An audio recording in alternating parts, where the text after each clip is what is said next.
ನಮಸ್ಕಾರ, ನಮ್ಮ ಚಾನಲ್ಗೆ ಸ್ವಾಗತ. ಮೀರಾ ಮದುವೆಯಾಗಿ ರಾಘವ್ ಮನೆಗೆ ಬಂದಾಗ ಎಲ್ಲರೂ ಅವಳನ್ನ ತುಂಬಾ ಮೆಚ್ಚಿಕೊಂಡರು. ಅವಳು ಮನೆಯ ಕೆಲಸ, ಅಡುಗೆ, ಎಲ್ಲರ ಕಾಳಜಿಯನ್ನ ಎಲ್ಲವನ್ನು ಕೂಡ ಮನಸಾರೆ ಮಾಡುತ್ತಿದ್ಲು. ಆದ್ರೆ ರಾಘವ್ನ ತಾಯಿ ಸಾವಿತ್ರಮ್ಮಗೆ ಒಂದು ಭಯ ಇತ್ತು. ಮಗ ಮದ್ವೆಯಾದ್ಮೇಲೆ ನನ್ನನ್ನ ಮರ್ತು ಬಿಡ್ತಾನೇನೋ. ಆ ಭಯ ನಿಧಾನವಾಗಿ ಅಸೂಯೆಯಾಗಿ ಬದಲಾಯಿತು. ಮೀರಾ ಮಾಡಿದ ಪ್ರತಿಯೊಂದು ಒಳ್ಳೆಯ ಕೆಲಸವನ್ನು ಸಾವಿತ್ರಮ್ಮ ತಪ್ಪಾಗಿ ತೋರಿಸುತ್ತಿದ್ದರು. ನೋಡು ರಾಘವ್, ನಿನ್ನ ಹೆಂಡತಿ ನನ್ನ ಮಾತೆ ಕೇಳಲ್ಲ.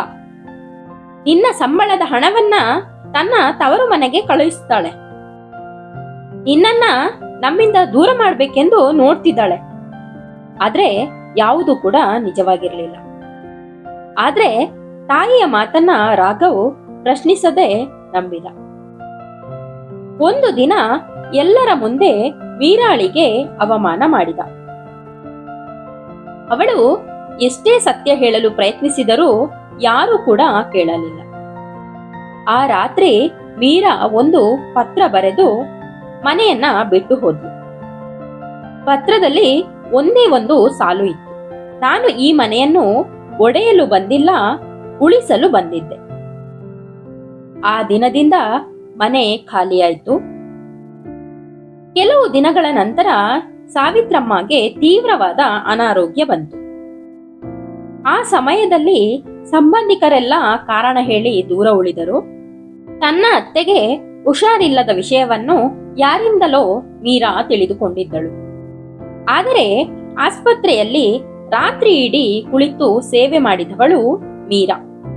ಇದನ್ನೆಲ್ಲ ನೋಡಿದ ರಾಘವ ಆಶ್ಚರ್ಯದಿಂದ ಕೇಳಿದ, ಇಷ್ಟೆಲ್ಲ ಆದ್ರೂ ನೀನು ಯಾಕೆ ಬಂದೆ? ಮೀರಾ ನಗುತ್ತಾ ಹೇಳಿದಳು, ಅವರು ನನ್ನನ್ನ ಸೊಸೆ ಎಂದು ಒಪ್ಪಿಕೊಳ್ಳದಿದ್ದರೂ ನಾನು ಅವರನ್ನು ಅತ್ತೆ ಎಂದೇ ಯಾವಾಗಲೂ ಗೌರವಿಸುತ್ತಿದ್ದೆ. ಆ ಮಾತು ಕೇಳಿ ಸಾವಿತ್ರಮ್ಮರ ಕಣ್ಣಲ್ಲಿ ಕಣ್ಣೀರು ಅವರಿಗೇ ತಿಳಿಯದಂತೆ ಇಳಿಯಿತು. ನನ್ನ ಭಯದಿಂದ ನಿನ್ನ ಜೀವನ ಹಾಳು ಮಾಡಿದೆ, ನನ್ನನ್ನ ಕ್ಷಮಿಸು ಮಗಳೇ ಎಂದು ಸಾವಿತ್ರಮ್ಮ ಕೇಳಿಕೊಂಡರು.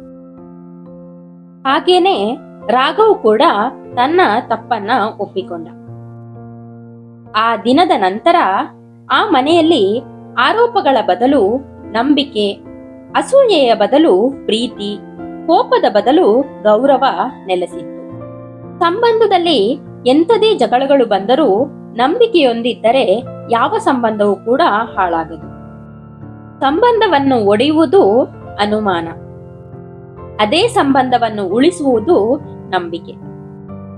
ಈ ಕತೆ ನಿಮ್ಗೆ ಇಷ್ಟ ಆಯ್ತು ಅಲ್ವಾ? ಇಷ್ಟ ಆಯ್ತು ಅಂತ ಭಾವಿಸ್ತೀನಿ. ಇಷ್ಟ ಆಗಿದ್ರೆ ಲೈಕ್ ಮಾಡಿ, ನಿಮ್ಮ ಪ್ರೀತಿ ಪಾತ್ರರೊಂದಿಗೆ ಈ ವಿಡಿಯೋವನ್ನ ಶೇರ್ ಮಾಡಿ. ನಮ್ಮ ಚಾನಲ್ ಅನ್ನ ಸಬ್ಸ್ಕ್ರೈಬ್ ಮಾಡದೆ ಇಷ್ಟೊತ್ತು ವಿಡಿಯೋನ ನೋಡಿದ್ರೆ ಪ್ಲೀಸ್ ಸಬ್ಸ್ಕ್ರೈಬ್ ಮಾಡಿ. ಮತ್ತು ಈ ಕಥೆಯ ಬಗ್ಗೆ ನಿಮ್ಮ ಅನಿಸಿಕೆ, ಅಭಿಪ್ರಾಯಗಳನ್ನ ಕಮೆಂಟ್ ಸೆಕ್ಷನ್ ಅಲ್ಲಿ ಕಮೆಂಟ್ ಮಾಡಿ. ಮತ್ತೆ ಮುಂದಿನ ಹೊಸ ಕಥೆಯೊಂದಿಗೆ ಸಿಗ್ತೀನಿ. ಇಂತಿ ನಿಮ್ಮ ಪ್ರೀತಿಯ ಜೀವಧ್ವನಿ. ವಿಡಿಯೋ ನೋಡಿದ್ದಕ್ಕಾಗಿ ಧನ್ಯವಾದಗಳು. ನಮಸ್ಕಾರ.